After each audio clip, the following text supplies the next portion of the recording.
Hello everyone. If you are a teacher and working from home, you must have tried or are still working on Zoom. As teacher, we all are thrown into the world of virtual meetings and of many of us having no formal training find it really tough, and trust me, even for me with some technical skills, it's not a cakewalk at all.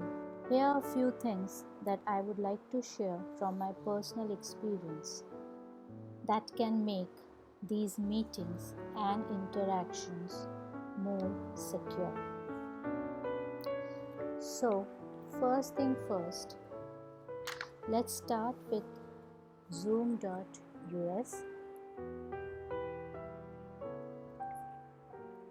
Then go to sign in.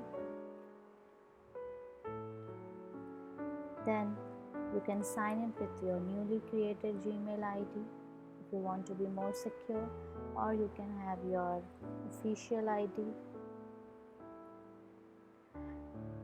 Before going to schedule a new meeting right away, I would rather suggest you to go to settings to change few default options. It's always better to do this way. You can disable these host video or participants video. These are all optional. You can either do it or just leave it. These are really very important to consider. In order to eliminate interaction before the teacher, do not allow the student to join the meeting before the host. Stay away from using personal IDs so that nobody can find it easy to get into your account.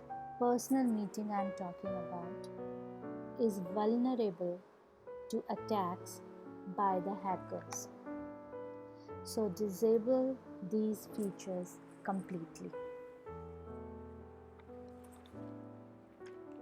Let's move to the next slide. Next, never let your meeting link to allow student to join with just one click.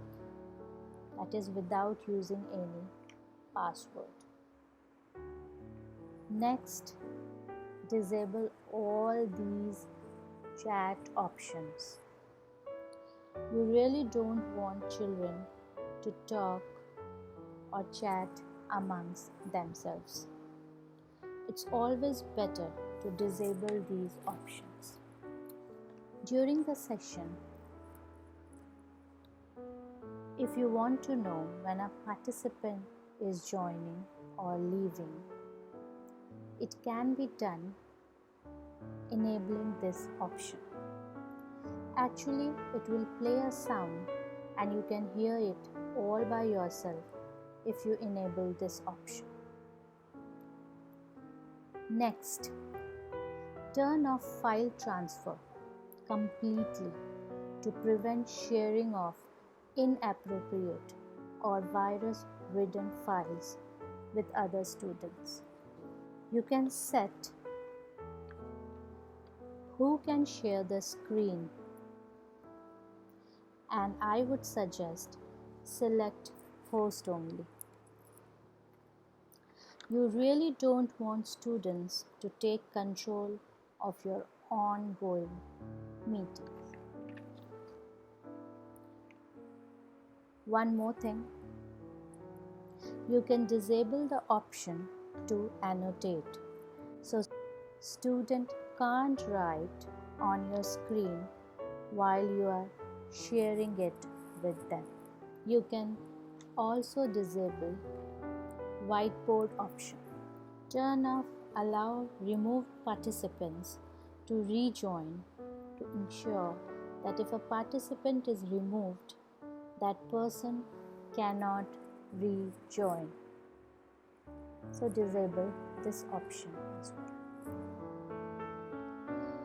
Disable allow participants to rename themselves as well, so that student cannot keep on changing their names while they are still in the session. Disabling this option is purely optional. It's up to you. Even for these options, you can go and check how you want these options to go.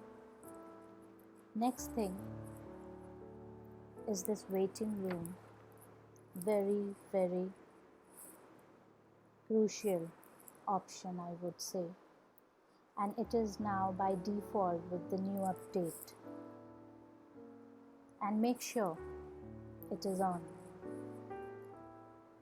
This means hosts have to manually let their guest into the meeting, helping prevent Zoom bombers, nowadays a trendy term, from suddenly breaking in.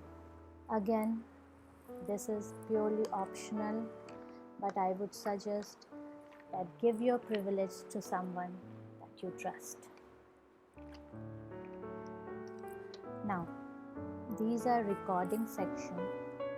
We can disable all these features related to recording because we really don't want them in school scenario. Next is we can now go to zoom.us/download to download the Zoom app. You can take it from here and install the application. Now you'll be given to join a meeting or directly sign in. So we will be using this particular Zoom account only, where we have made changes in the settings section. Now you can go and schedule your meetings from the schedule tab. Don't ever use your personal meeting ID because it can allow uninvited guests to crash in.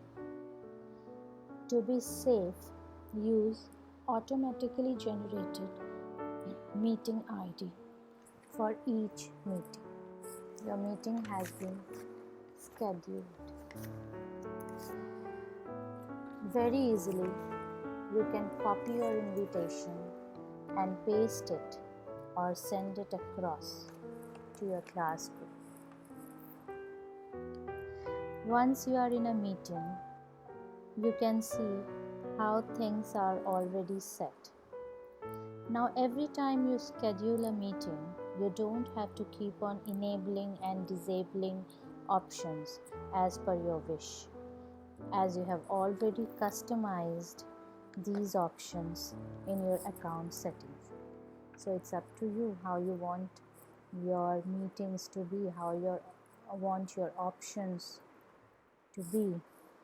While screen sharing also, you can't find the option to annotate or any other more such options that can disrupt your ongoing session.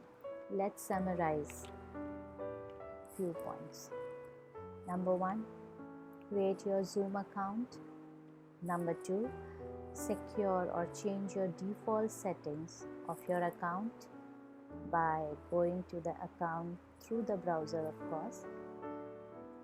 Download the Zoom application or schedule and join your meeting from the browser. Although the browser part is not being there in this presentation, but of course there is an option to actually schedule and start your meeting right away in the browser itself.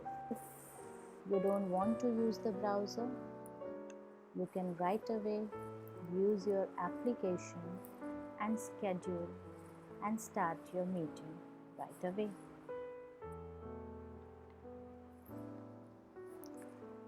Thank you for watching. Hope this will help. Bye for now.